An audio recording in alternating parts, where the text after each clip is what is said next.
Welcome back Raman study. आज हम लोग घटना चक्र का पॉलिटी का भारतीय शासन प्रणाली के बारे में पढ़ेंगे। तो चलिए स्टार्ट करते हैं हम लोग। तो राजतंत्र यह शासन का प्राचीनतम रूप है जिसमें शासन की शक्ति एक व्यक्ति में समाहित होती है जो राजमुकुट धारण करता है। वह आनुवंशिक उत्तराधिकार के आधार पर पद ग्रहण करता है। कुलीन तंत्र, इसमें अरिस्टोक्रेसी भी कहा जाता है। यह शासन का वह रूप है जिसमें राजनीतिक सत्ता थोड़े से लोगों में निहित होती है तथा वही इसका प्रयोग करते हैं। तानाशाही, इसे अधिन्यायक तंत्र भी कहा जाता है। एक ऐसा शासन का रूप है जिसमें एक ही व्यक्ति का निरंकुश शासन होता है जो बल का प्रयोग के माध्यम से अपने पद पर आसीन होता है तथा किसी की के प्रति उत्तरदायी नहीं होता है। प्रजातंत्र वर्तमान समय में शासन का सबसे लोकप्रिय रूप प्रजातंत्र डेमोक्रेसी है। ध्यातव्य है कि प्रजातंत्र वही विद्यमान होता है जहां जनता में सत्ता निहित होती है, अर्थात जनता को संपूर्णता प्राप्त होती है। प्रजातांत्रिक या लोकतांत्रिक शासन प्रणाली के कई रूप हैं जिसमें प्रमुख है संघात्मक शासन तथा एकात्मक शासन। इन शासन प्रणालियों को व्यवहारतः संसदीय शासन व्यवस्था तथा अध्यक्षीय शासन व्यवस्था के रूप में जाना जाता है। राज्य के महत्वपूर्ण तत्व संपूर्णता, जनसंख्या, भूभाग तथा सरकार या सत्ता। किसी भी राज्य का अनिवार्य तत्व संपूर्णता होती है। इसके बिना कोई भी राज्य की श्रेणी में नहीं आता है।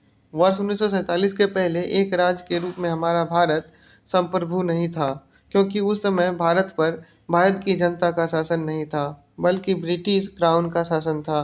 भारतीय संविधान के अनुसार देश में संसदीय शासन प्रणाली को अपनाया गया जिसमें जनता द्वारा चुने हुए प्रतिनिधि ही शासन व्यवस्था का संचालन करते हैं। संसदीय शासन प्रणाली को मंत्रिमंडलीय शासन प्रणाली भी कहा जाता है। इस प्रणाली में संसद विधि निर्माण की सर्वोच्च संस्था होती है एवं कार्यपालिका अपने समस्त कृतियों के लिए संसद के प्रति जवाबदेह होती है। संसदीय शासन प्रणाली में कार्यपालिका का अस्तित्व विधायिका में उनके विश्वास प्राप्ति तक रहता है। भारत की राजनीतिक व्यवस्था में संपूर्ण सत्ता को केंद्र एवं राज्यों में संवैधानिक रूप में बांटा गया है। यहाँ सर्वोच्च सत्ता जनता में निहित है और भारतीय प्रशासनिक राजनीतिक व्यवस्था के विरुद्ध रूप में लोकतांत्रिक गणतंत्र है। अध्यात्मक शासन प्रणाली, जिसमें हम राष्ट्रीयता शासन प्रणाली के नाम से भी जानते हैं, में समस्त कार्यपालिका शक्ति वास्तविक रूप से राष्ट्रपति में निहित होती है। अध्यक्षात्मक शासन प्रणाली का सर्वोत्तम उदाहरण अमेरिका की राजनीतिक प्रशासनिक व्यवस्था में है। अध्यक्षात्मक शासन प्रणाली में राष्ट्रपति विधायिका को भंग नहीं कर सकता है। अध्यक्षात्मक शासन प्रणाली में सत्ता केंद्रीकृत होती है। राष्ट्रपति ही कार्यपालिका का प्रमुख होता है। अध्यक्षात्मक शासन प्रणाली में राष्ट्रपति अपने मंत्रियों के चुनाव में स्वतंत्र होता है और मंत्रियों के चयन में व्यवस्थापिका की भूमिका नाम मात्र ही होती है। भारतीय संविधान की प्रस्तावना में प्रयुक्त वाक्य हम भारत के लोग यह स्पष्ट करता है कि भारत में सत्ता का एकमात्र स्रोत जनता है जो प्रतिनिधियों का निर्वाचन सत्ता संचालन हेतु करती है। अतः भारतीय लोकतंत्र में जनप्रतिनिधियों को जनता के सेवक का दर्जा प्राप्त है। भारतीय संविधान में संघ एवं राज्यों की शक्तियों को संविधान में स्पष्टतः विभाजित किया गया है, इसलिए भारतीय संविधान को परिसंघीय भी कहा जाता है। ब्रिटिश संसद को सांसदों की जननी कहा जाता है। ब्रिटेन में परंपराओं के अनुरूप आवश्यक कानून बनाते हुए प्रशासनिक व्यवस्था का संचालन किया जाता है, क्योंकि ब्रिटेन में लिखित संविधान का अस्तित्व नहीं है। भारतीय संविधान में एकात्मक शासन के प्रमुख लक्षणों में राज्यपाल का पद, अखिल भारतीय सेवाएं, एकल नागरिकता, आपातकालीन प्रावधान तथा राज्यसभा में असमान प्रतिनिधित्व शामिल है। भारत एक गणतंत्र है। इसका आशय है कि भारतीय राजनीतिक प्रशासनिक व्यवस्था के सर्वोच्च पद राष्ट्रपति पर निर्वाचित व्यक्ति आसीन होता है। भारतीय संविधान में संघात्मक एवं एकात्मक दोनों की व्यवस्थाओं के तत्व पाए जाते हैं, परंतु भारतीय संविधान मूलतः संघात्मक है। केसी व्हीलर ने भारत को अर्ध संघात्मक राज्य कहा है, जी ऑस्टिन ने भारतीय संघवाद को सहकारी संघवाद कहा है। भारतीय संविधान अधिक कठोर तथा अधिक लचीले के मध्य एक संतुलन स्थापित करता है। यह कथन केसी व्हीलर का है। बी आर अम्बेडकर के अनुसार संविधान को संघात्मक के तंग ढांचे में नहीं ढाला गया है। अब हम लोग ऑब्जेक्टिव करेंगे इसका। तो निम्नलिखित में कौन सा राज्य शब्द को सर्वोत्तम रूप से परिभाषित करता है? तो राज्य शब्द को सर्वोत्तम रूप से परिभाषित करने वाले शब्द ए है, यानी कि व्यक्तियों का एक समुदाय जो बिना किसी बाह्य नियंत्रण के एक निश्चित भूभाग में अस्थायी रूप से निवास करता है और जिसकी एक संगठित सरकार होती है। सवाल दूसरा है हम लोगों का कि निम्नलिखित में कौन सा राज्य का सबसे महत्वपूर्ण तत्व है? तो संप्रभुता। संप्रभुता राष्ट्र का एक महत्वपूर्ण तत्व है। राज्यों को 4 आवश्यक तत्व होते हैं: जनसंख्या, भूभाग, सरकार और संप्रभुता। राज्य के इन चारों तत्वों में संप्रभुता सबसे महत्वपूर्ण है। संप्रभुता के बिना कोई राज्य अन्य तीनों तत्वों के होते हुए भी अंतर्राष्ट्रीय दृष्टि से राज्य नहीं कर सकता है। भारत की संप्रभुता के संबंध में निम्नलिखित में से कौन से कथन सही है? तो कथन ए हम लोगों का सही है, केवल एक। भारत राष्ट्रमंडल का सदस्य है। भारत राष्ट्रमंडल का क्या है? सदस्य है। फिर सवाल है हम लोगों का कि भारतीय संविधान में किस प्रकार की शासन प्रणाली की व्यवस्था की गई है? तो संसादात्मक प्रणाली की व्यवस्था की गई है। संसादात्मक शासन प्रणाली में विधायिका का कार्यपालिका पर नियंत्रण होता है। विधायिका का कार्यपालिका पर नियंत्रण होता है। संसदीय व्यवस्था वाली सरकार वह होती है जिसमें बी सरकार संसद के प्रति उत्तरदायी होती है और उसके द्वारा हटाई जा सकती है। सरकार संसद के प्रति उत्तरदायी होती है और वह उसके द्वारा हटाई जा सकती है। भारत में संसद के किसी अधिनियम के संशोधन की संवैधानिकता से संबंधित मामले उच्चतम न्यायालय द्वारा संविधान पीठ को भेजे जाते हैं। ऑप्शन सी सही हो जाएगा, एक और दोनों के द्वारा। निम्नलिखित में से कौन सी भारतीय संविधान की विशेषताएं नहीं है? तो ऑप्शन बी सही हो जाएगा, अध्यक्षात्मक सरकार। अध्यक्षात्मक सरकार। 11वां सवाल है, भारतीय राजनीतिक पद्धति के बारे में निम्न में कौन सही नहीं है? तो ऑप्शन डी सही हो जाएगा, राष्ट्रपतीय पद्धति की सरकार। राष्ट्रपतीय पद्धति की सरकार। राष्ट्रपतीय पद्धति की सरकार। भारत में संसदीय प्रणाली की सरकार है क्योंकि डी ऑप्शन सही होगा, मंत्रिपरिषद लोकसभा के प्रति उत्तरदायी है। मंत्रिपरिषद लोकसभा के प्रति उत्तरदायी है। संसदीय स्वरूप के शासन के प्रमुख लाभ यह है कि ऑप्शन सी सही हो जाएगा, कार्यपालिका विधानमंडल के प्रति उत्तरदायी बनी रहती है। कार्यपालिका विधानमंडल के प्रति उत्तरदायी बनी रहती है। मंत्रिमंडल के सदस्य संसद के सदस्य होते हैं। जब तक मंत्रियों के सदस्य का विश्वास प्राप्त रहता है तब तक वे अपने पद पर बने रहते हैं। हम लोगों का सवाल है कि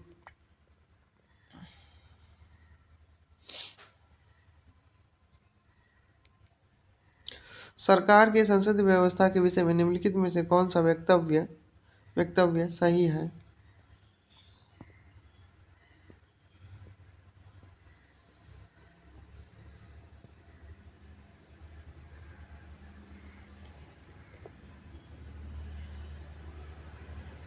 ऑप्शन हम लोग का सी सही हो जाए, विधायिका एवं कार्यपालिका दोनों स्वतंत्र होते हैं।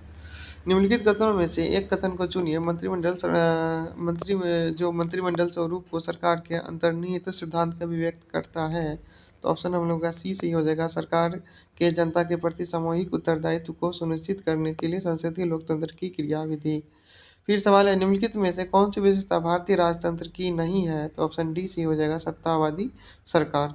केंद्र सरकार और राज्य सरकारों के बीच प्राधिकार प्राप्त होते हैं। तो भारतीय संविधान से केंद्र सरकार और राज्य सरकार के प्राधिकार प्राप्त कहाँ से होते हैं? भारतीय संवैधानिक सरकार का आशय क्या है? तो कोई सरकार जो संविधान की सीमाओं से परिबद्ध हो। कोई भी सरकार जो संवैधानिक सीमाओं से परिबद्ध हो। निम्नलिखित कथनों पर विचार कीजिए।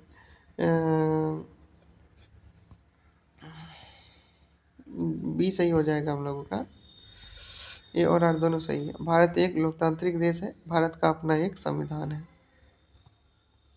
फिर सवाल है, निम्न में से कौन सुशासन की विशेषता नहीं है? तो ऑप्शन डी सही हो जाएगा, लाल फीताशाही। कौन सुशासन की विशेषता नहीं है? तो लाल फीताशाही। कल्याणकारी राज्य का उद्देश्य है। कल्याणकारी राज्य का क्या उद्देश्य है? कमजोर वर्गों के कल्याण का प्रबंध करना। कमजोर वर्गों के कल्याण का प्रबंध करना कल्याणकारी राज्य का क्या है? एक उद्देश्य है। निम्नलिखित राज्य हर जगह है, यह अंतराल शायद ही कोई छोड़ता है, यह वक्तव्य किस धारणा की व्याख्या करता है? तो ए सही हो जाएगा, कल्याणकारी राज्य की। कल्याणकारी राज्य की। निम्नलिखित में से कौन सा एक भारतीय संविधान का दर्शन नहीं है? तो ऑप्शन डी सही हो जाएगा, साम्यवादी। भारतीय संविधान का दर्शन नहीं है, कौन नहीं है? साम्यवादी। निम्नलिखित कथनों में कौन सही है? तो ऑप्शन डी सही हो जाएगा, भारत एक संसाधात्मक प्रजातंत्र है। भारत एक संसाधात्मक प्रजातंत्र है। भारत में राजनीतिक सत्ता का प्रमुख स्रोत कौन है? तो ऑप्शन ए सही हो जाएगा, जनता। भारत में राजनीतिक सत्ता का प्रमुख स्रोत कौन है? तो जनता है। फिर सवाल है, निम्नलिखित में कौन एक अध्यात्मक शासन प्रणाली का आधारभूत तत्व है? ऑप्शन बी सही हो जाएगा, एकल कार्यपालिका। निम्नलिखित में कौन एक अध्यक्षात्मक शासन प्रणाली का आधारभूत तत्व है? तो ऑप्शन बी सही हो जाएगा, एकल कार्यपालिका। निम्नलिखित में कौन सही है? तो ऑप्शन डी सही हो जाएगा, ऊपर वर्णित सभी तथ्य सही है। कार्यकारिणी का प्रमुख राष्ट्रपति होता है। राष्ट्रपति अपने मंत्रिपरिषद का चयन स्वयं करता है। राष्ट्रपति व्यवस्थापिका को भंग नहीं कर सकता है। अध्यात्मक शासन का उदय सर्वप्रथम किस देश में हुआ? ऑप्शन डी सही है, संयुक्त राज्य अमेरिका में। अध्यात्मक शासन का उदय सर्वप्रथम किस देश में हुआ? तो संयुक्त राज्य अमेरिका में। भारत में प्रजातंत्र इस तथ्य पर आधारित है कि जनता को सरकार को चुनने तथा बदलने का अधिकार प्राप्त होता है। जनता को चुनने तथा सरकार बदलने का अधिकार प्राप्त होता है। लोकतंत्र का उत्कृष्ट गुण यह है कि वह क्रियाशील बनाता है साधारण पुरुषों और महिलाओं की बुद्धि और चरित्र को। भारत एक गणतंत्र है, इसका क्या अर्थ है? भारत में वंशानुगत शासन नहीं होता है। भारत में वंशानुगत शासन नहीं होता है। फिर सवाल है हम लोग का, भारत एक गणतंत्र है, इसमें अंतर्निहित है तो राज्य का अध्यक्ष निर्वाचित होता है। निम्नलिखित में से किसके विनिर्धारित होता है कि भारत का संविधान परिसंघीय है? तो डी से केंद्र और राज्यों के बीच शक्तियों का वितरण। भारतीय संविधान कौन सा है? अंशतः कठोर, अंशतः लचीला। भारत की संसदीय शासन प्रणाली में ब्रिटेन की संसदीय शासन प्रणाली में अंतर का बिंदु निम्नलिखित में से कौन है? तो न्यायिक समीक्षा। न्यायिक समीक्षा। न्यायिक समीक्षा। निम्नलिखित कथनों पर विचार कीजिए। ऑप्शन बी से ए और आर दोनों सही है। भारत में संविधान में एक संघीय प्रणाली का प्रावधान है, उसमें एक बहुत शक्तिशाली केंद्र का रचना की है। फिर सवाल है, भारत में संघवादिता व्यवहारिक नहीं है, भारत एक संघीय राज्य नहीं है, तो कौन सा कथन सही है? तो ऑप्शन सी सही हो जाएगा कि ए सही है परंतु आर गलत है। भारतीय राज्य व्यवस्था में निम्नलिखित में से कौन सी अनिवार्य विशेषता है जो यह दर्शाती है कि उसका स्वरूप संघीय है? तो ए ऑप्शन सही हो जाएगा, न्यायपालिका की स्वतंत्रता सुरक्षित है। न्यायपालिका की स्वतंत्रता सुरक्षित है। केंद्र में से कौन सा भारत के संविधान का संघीय लक्षण नहीं है? तो ऑप्शन सी है, हो जाएगा एक हरी नागरिकता। एक हरी नागरिकता भारत के संविधान का संघीय लक्षण नहीं है। भारतीय संविधान में एकात्मक और संघात्मक दोनों ही विशेषताएं मौजूद है। भारतीय संविधान के संघात्मक लक्षणों में लिखित संविधान, कठोर संविधान, केंद्र तथा राज्यों की शक्तियों का विवरण, न्यायपालिका एवं की सर्वोच्चता एवं स्वतंत्रता, द्विसदनीय विधानमंडल आदि है। जबकि एकात्मक लक्षणों के अंतर्गत एकल नागरिकता, राज्यपालों की राष्ट्रपति द्वारा नियुक्ति, आपातकाल की घोषणा, समझौते को लागू करने में संसद की शक्ति आदि का उल्लेख किया जा सकता है। भारतीय संघीय व्यवस्था में कौन कौन से एकात्मक तत्व पाए जाते हैं? तो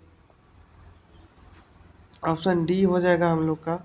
भारतीय दिए गए तत्वों में क्रम संख्या इतना उल्लेखित तत्व ही भारतीय संविधान में पाए जाते हैं।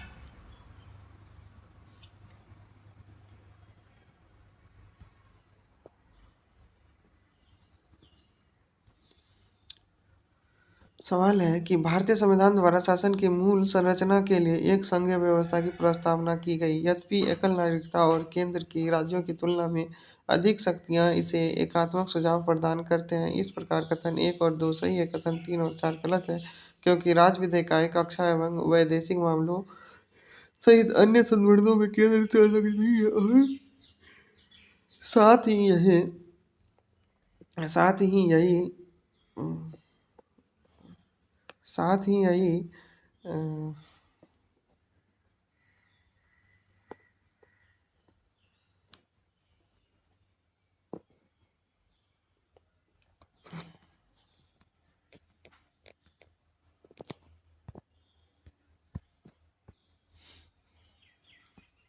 फिर सवाल है कि भारत में दलित विहीन प्रजातंत्र किसने प्रस्तावित किया?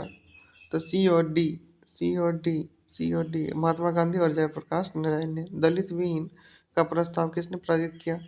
तो महात्मा गांधी और जयप्रकाश नारायण ने भारत में दलित विहीन प्रजातंत्र का समर्थन किया। ये दल विहीन दलीय व्यवस्था के दोषों के कारण ही दल विहीन लोकतंत्र में सहभागी लोकतंत्र का समर्थक थे।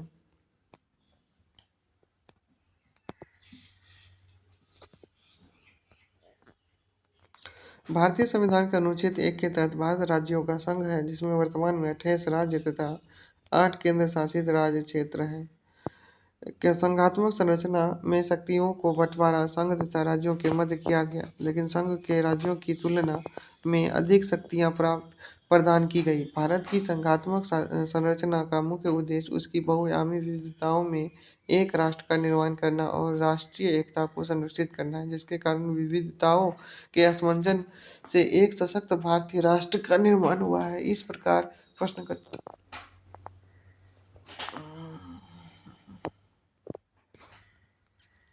भारतीय राजनीतिक व्यवस्था की प्रकृति में मौर्य काल से लेकर आधुनिक युग तक अपने विशिष्ट तत्व मूर्त मूर्त मूर्त रूप में आज भी विद्यमान है। यद्यपि विभिन्न युगों एवं काल से निरंतर एवं परिवर्तनशील भारतीय राजनीतिक व्यवस्था में आधुनिक शैली, परंपरागत शैली एवं संत शैली तत्व समाहित है। स्पष्ट है कि कथन एवं कारण दोनों सत्य हैं।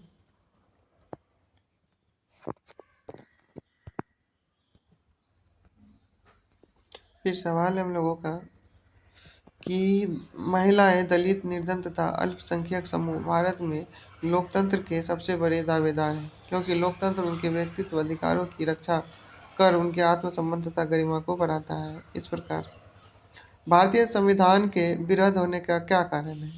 भारतीय संविधान के विरध होने का क्या कारण? भारत का संविधान विश्व का सबसे विस्तृत और विस्तृत संविधान है। इसके विरध होने का कोई एक कारण नहीं है, बल्कि उपयुक्त सभी कारणों से संविधान विरोधाकार हो गए, अतः सभी विकल्प सही होंगे। इनमें अनेक संविधानों का अनुभव समाविष्ट है। इनमें विस्तृत प्रशासनिक प्रावधान है। यह एक बड़े देश के सरकार से संबंधित है। यह संघ तथा राज्य सरकारों का संविधान है। संयुक्त राज्य अमेरिका में सरकार की संघीय प्रणाली है। संयुक्त राष्ट्र अमेरिका में अमेरिका के संविधान में संघीय प्रणाली को स्पष्ट उल्लेख है। भारत के संविधान में भारत के राज्यों का संघ बताया गया है, किंतु संविधान के कतिपय प्रावधान राज्यों की अपेक्षा केंद्र को ज्यादा शक्तिशाली बनाने पर जोर देते हैं। इसमें कुछ विद्वान भारत के संविधान को संघात्मक एवं एकात्मक प्रणालियों का मिश्रण मानते हैं, किंतु भारतीय संविधान एकात्मक प्रणाली का लक्षण लिए हुए मूल रूप से संघीय संविधान है, ऐसा माना जाना उचित है। फिर निम्नलिखित में कौन भारतीय पद्धति की विशेषता नहीं है? तो भारतीय संघ राज्य पद्धति की विशेषताओं में लिखित संविधान का होना, संविधान के सर्वोच्चता, शक्तियों का विभाजन, स्वतंत्र न्यायपालिका, द्विसदनीय विधायिका, राज्यों का राज्यसभा में असमान प्रतिनिधित्व, द्विस्तरीय सरकार आदि शामिल है। जबकि भारतीय संघ की स्थापना संबंध होने वाली इकाइयों के बीच किसी सहमति या समझौते द्वारा नहीं हुई है, तथा भारतीय संघ से राज्यों को अलग होने का अधिकार नहीं है। भारतीय संविधान के अनुच्छेद 1 में उल्लिखित है कि इंडिया अर्थात भारत राज्यों का संघ होगा, अतः विकल्प डी भारतीय संघ राज्य पद्धति की विशेषता नहीं है, यह अमेरिका संघवाद की विशेषता है।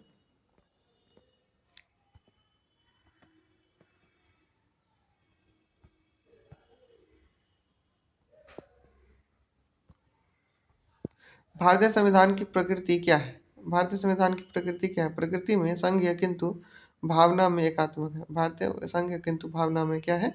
एकात्मक है।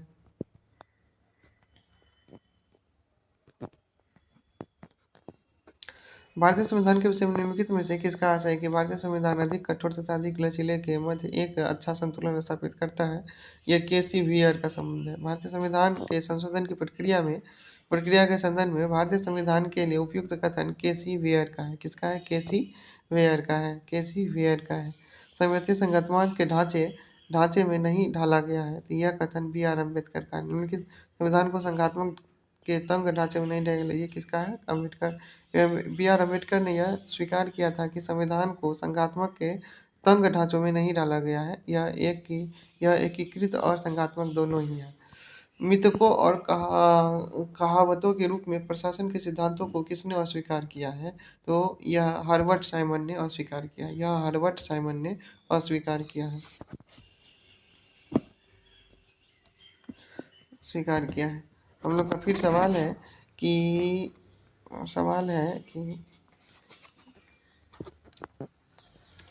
सवाल है निम्नलिखित में कौन विकास प्रशासन की अवधारणा से संबंधित है? तो फ्रेड डब्ल्यू रिक्स ये विकास प्रशासन की अवधारणा से संबंधित है। निम्न में कौन सा एक चिंतक लोक प्रशासन तथा निजी प्रशासन में समानताओं का समर्थक है? तो हेनरी फेयोल। फिर सवाल है कि यदि हमारी सभ्यता विफल होती है तो यह मुख्यतः प्रशासन के ध्वस्त होने के कारण होगा, यह कथन कहा गया है। तो डब्ल्यू बी डॉनहम ने कहा यदि हमारी सभ्यता असफल होती है तो ऐसा मुख्यतः प्रशासन के पतन का कारण होगा। गणतंत्र अवधारणा से संबंधित निम्नलिखित में से कौन एक नहीं है? तो यह हम लोग का सी हो जाएगा, सर्वोच्च शक्ति एक राजा के समान एक ही व्यक्ति में निहित हो। निम्नलिखित में से किनको विधि के शासन के प्रमुख लक्षणों के रूप में जाना जाएगा? तो ऑप्शन सी हो जाएगा 1, 2 और 4 को। शक्तियों का परिसीमन, विधि के संग समानता और स्वतंत्रता और नागरिक अधिकार,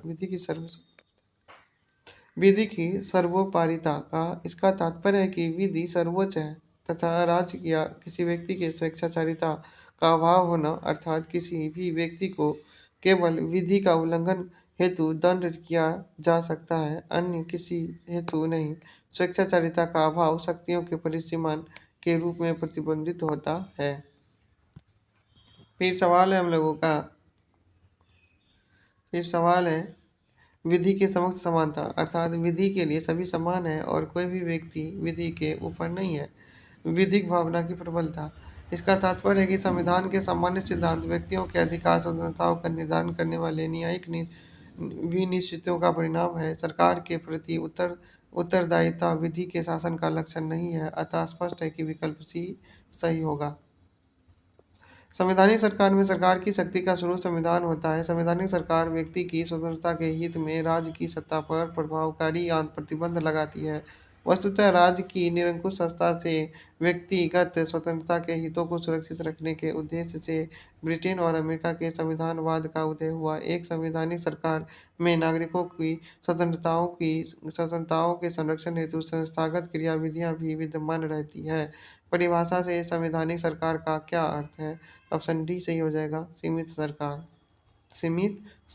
परिभाषा से संवैधानिक सरकार का अर्थ है सीमित सरकार। इसका तात्पर्य है कि सरकार एवं इसके तीनों अंग विधायिका, कार्यपालिका तथा न्यायपालिका का स्रोत संविधान है तथा ये संविधान में निहित उपबंधों के अधीन कार्य करते हैं। संविधान सरकार द्वारा अपने नागरिकों पर लागू किए जाने वाले कानूनों और नीतियों के कुछ सीमाएं लगाता है। ये सीमाएं इस रूप में मौलिक होती है कि सरकार कभी भी उसका उल्लंघन नहीं कर सकती है। राज्य व्यवस्था की व्याख्या के संदर्भ में निम्नलिखित में से किसी आप एक स्वतंत्र सार्वभौमिक उपाय करेंगे? तो यह स्वयं को पूर्णतः विकसित करने का अवसर। समाज में समानता के होने का एक निहितार्थ यह है कि इसमें ये सही होगा, विशेषाधिकारों का अभाव है। इसमें विशेषाधिकारों का क्या है? अभाव है। अभाव है।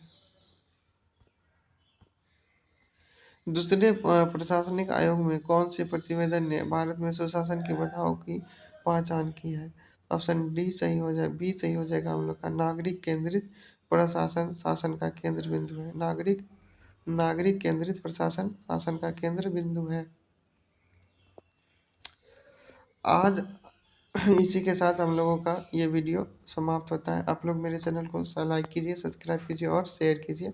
नेक्स्ट डे हम लोग अगले टॉपिक के बारे में आएंगे। थैंक यू, धन्यवाद।